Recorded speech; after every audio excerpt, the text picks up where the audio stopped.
దీపం చిన్నదే అయినప్పటికీ దానికి కొండంత చీకటిని తరిమే శక్తి ఉంటుంది. అందుకే దేనిని చులకనగా చూడకూడదు. చెడు స్నేహం నీ ఊహలకు కూడా అందని విధంగా నీ జీవితాన్నే నాశనం చేస్తుంది. కొందరితో స్నేహం కొన్ని అనుభవాలు నేర్పుతుంది. మరికొందరితో స్నేహం నిన్ను అనుభవజ్ఞుడిగా మారుస్తుంది. ప్రభావితం చేసేవారే పక్కదారి పడితే ఇక అనుసరించే వారి ఆలోచనలు అధోగతి పాలవుతుంది. మనుషుల్లో చెడును వెతకడం సాధారణ మనుషుల వ్యక్తిత్వం. చెడులో కూడా మంచిని వెతకడం గొప్ప మనుషుల వ్యక్తిత్వం. బాధైనా, సంతోషమైనా ఒంటరిగానే అనుభవించడం నేర్చుకోవాలి. ఎందుకంటే మనం సంతోషంగా ఉన్నామని తెలిస్తే బయటకు నవ్వుతూ లోపల ఓర్వలేని వారు ఉంటారు. బాధలో ఉన్నామని తెలిస్తే బయటకి బాధగా లోపల సంతోషంగా ఉంటారు. జీవితంలో కొన్నిసార్లు ఒంటరిగా నడవాల్సిన టైం రావచ్చు. అది కష్టంగానే ఉంటుంది. కానీ ఆ ఒంటరితనమే డబ్బు విలువ, చదువు విలువ, మనుషుల విలువ, కష్టం విలువ, సమయం విలువ, జీవితం విలువ అన్నీ నేర్పిస్తుంది. జీవితంలో కొన్నిసార్లు విలువైన గుణపాఠాలను విలువలేని మనుషుల వల్లే నేర్చుకుంటాం. మిమ్మల్ని నిర్లక్ష్యం చేసే వారి కోసం మీ సమయం వృధా చేసుకోకండి. అనుకున్నవన్నీ జరిగితే మనిషి భూమి మీద నిలబడడు. అందుకే భగవంతుడు ప్రతి ఒక్కరికి ఏదో ఒక వెలితి ఉంచుతూనే ఉంటాడు. ఒక ఆలోచన నిద్రపోనివ్వట్లేదు అంటే అది మనం సాధించాల్సింది అయినా అయ్యుండాలి. లేదా బాధించేది అయినా అయ్యుండాలి. ఒక స్త్రీ నిజమైన వ్యక్తిత్వాన్ని నువ్వు చూడదలిస్తే ఆమె భర్త అన్నీ పోగొట్టుకున్నప్పుడు చూడు. ఒక మగాడి నిజమైన వ్యక్తిత్వాన్ని అతని దగ్గర అన్నీ ఉన్నప్పుడు చూడు. అన్నీ ఉన్నవారైనా లేనివారైనా చివరకు మట్టుకే పరిమితం. కావున ఉన్నంతకాలం ఏదో లేదని ఆరాటపడుతూ బ్రతకడం కంటే నీకు ఇచ్చిన దానితో తృప్తిగా జీవించు. ఎంత బాగా బండిని లాగినా గుర్రానికి దెబ్బలు తప్పవు. ఎంత రుచికరమైన పండ్లను ఇచ్చినా చెట్టుకి రాళ్ళ దెబ్బలు తప్పవు. అలాగే ఎంత గొప్పవాడిగా ఎదిగినా నీకు కొందరి విమర్శలు తప్పవు. వేరే వారి తప్పుల నుంచి పాఠాలను నేర్చుకో. ఎందుకంటే అన్నింటినీ సొంత అనుభవంతో నేర్చుకోవడానికి నీకు ఈ జీవితకాలం సరిపోదు. నీ బలం ఎవరికీ తెలియకపోయినా పర్వాలేదు, బ్రతికేయొచ్చు. కానీ నీ బలహీనతను మాత్రం ఎవరికీ తెలియనివ్వకు. ఎందుకంటే నిన్ను బ్రతకనివ్వరు.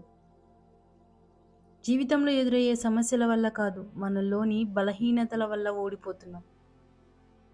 బలవంతుడు కొట్టే దెబ్బను తట్టుకొని నిలబడమేమో కానీ నమ్మినవాడు కొట్టే దెబ్బను తట్టుకొని నిలబడలేం. డబ్బులు మనశ్శాంతిని ఇవ్వవు అని ఏ పేదవాడు చెప్పలేడు. కానీ మనశ్శాంతిని ఇవ్వని డబ్బులను కోల్పోవడానికి ఏ ధనవంతుడు సిద్ధంగా లేడు. మనిషిని బ్రతికించేది నోటితో పీల్చే శ్వాస, కానీ మంచి మనిషిగా బ్రతికించేది మాత్రం నోటి నుంచి వచ్చే మాట. నిజాన్ని కాపాడడానికి మరో నిజం అవసరం లేదు. కానీ ఒక అబద్ధాన్ని రక్షించడానికి 1000 అబద్ధాలు కూడా సరిపోవు. అబద్ధానికి ఆకలి ఎక్కువ. విలువలు ఎన్ని అనుకున్నా మన చర్యలు నిజమైన కథను తెలియజేస్తాయి. మన చుట్టూ ఉన్న ప్రపంచం యొక్క అభిప్రాయాలు, అంచనాలు మరియు బాధ్యతలను మనం ఆలకించినప్పుడు మనల్ని మనం వినడం ప్రారంభిస్తాం. కొన్నిసార్లు మనం చేసే ప్రార్థనలు ఎలా ఉంటాయి అంటే, పొయ్యి దగ్గర కూర్చొని దేవా నాకు వేడి తగులుతుంది, చల్లదనాన్ని కుమ్మరించు అని. అప్పుడు దేవుడు అంటాడు, ముందు పొయ్యి దగ్గర నుంచి దూరంగా జరుగు, చల్లదనం దానంతట అదే వస్తుంది అని. ఎంతటి పాపంలో నుంచి అయినా దేవుడు నిన్ను బయటకు తీసుకురాగలడు. కానీ ఆ పాపం మీద లోలోపల ఇష్టం ఉంటే మాత్రం ఆయన ఏమీ చేయలేడు.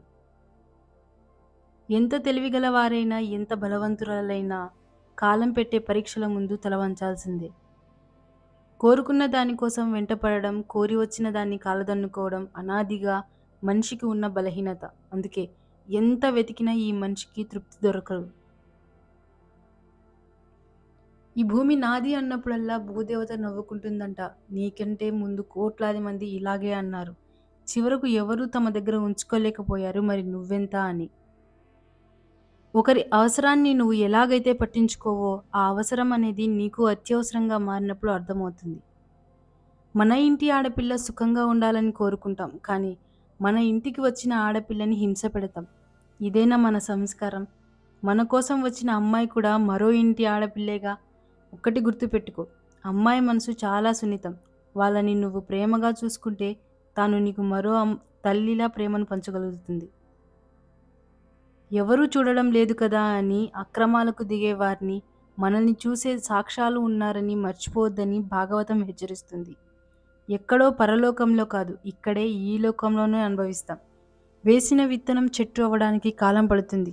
చేసిన కర్మకు ఫలం అనుభవించడానికి దాని సమయం అది తీసుకుంటుంది.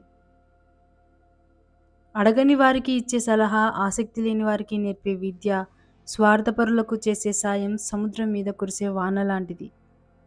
గెలిచి చూపించు, నీకోసం కాదు, నిన్ను అవమానించిన వారి కోసం కాదు, నిన్ను నమ్ముకున్న వారి కోసం. వినడంలో మనిషి తొందరపడాలి కానీ మాట్లాడడంలో మాత్రం తొందరపడకూడదు. జీవితంలో సంతోషంగా ఉండే సమయంలో అయినా సరే, లేదా బాధపడే సమయంలో అయినా సరే, గుర్తుపెట్టుకోవాల్సిన ఒక నిజం ఏంటంటే, ఈ క్షణం కూడా శాశ్వతం కాదు. నీ దగ్గర డబ్బు ఉందని అహంకారం వద్దు. అది ఎప్పుడైనా పోవచ్చు. ఎందుకు పోతుంది, ఎలా పోతుంది అని మాత్రం అడక్కు. రావడానికి చాలా సమయం పడుతుంది కావాలి కానీ పోవడానికి నిమిషం చాలు. పరిస్థితులను బట్టి ప్రవర్తన మార్చుకో, తప్పులేదు. కానీ వ్యక్తిత్వం మార్చుకోవడం మాత్రం మూర్ఖత్వం. సమాజంలో ప్రేమ, అనురాగం, ఆత్మీయతతో పాటు మంచివారికి సహకారం, దుర్మార్గులకు వినాశనం తన జీవిత సందేశంగా శ్రీకృష్ణుడు అందించాడు. తెలివితేటలను ఎప్పుడూ నీ బ్రతుకును బాగు చేసుకోవడానికి వాడాలి కానీ ఎదుటివారి బ్రతుకును నాశనం చేయడానికి కాదు. ప్రయత్నించడం అనేది మన ధర్మం, ఫలితం అనేది దైవ నిర్ణయం.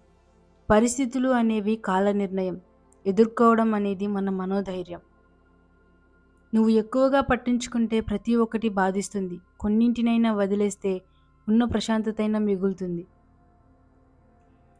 ఎదుటివారు నిన్ను ఎంత రెచ్చగొట్టినప్పటికీ చిరాకు పడి పరుష పదజాలంతో సమాధానం చెప్పకు. మనసు చెప్పినట్టు మనం వినడం కాదు, మనం చెప్పినట్టు మన మనసు వినేలా చేసుకోవాలి. అర్థం లేకుండా ఆవేశపడకు, అది అనేక సమస్యలకు దారితీస్తుంది. ఆలోచన లేకుండా నిర్ణయం తీసుకోకు, అది అనేక బాధలకు కారణమవుతుంది. ఎవరైనా నవ్వితే నీ వల్ల నవ్వాలి కానీ నిన్ను చూసి నవ్వకూడదు. ఎవరైనా ఏడిస్తే నీ కోసం ఏడవాలి కానీ నీ వల్ల ఏడవకూడదు. ఎదుటివారి మాటలు విని నిర్ణయించుకునే ముందు ఒక్కసారి నీ మనసు కూడా ఏం చెప్తుందో విను. దొరికిన దానితో సంతృప్తి పడేవాడు ఎప్పటికీ చెడిపోడు. ఎంత దొరికినా అసంతృప్తి పడేవాడు ఎప్పటికీ బాగుపడడు.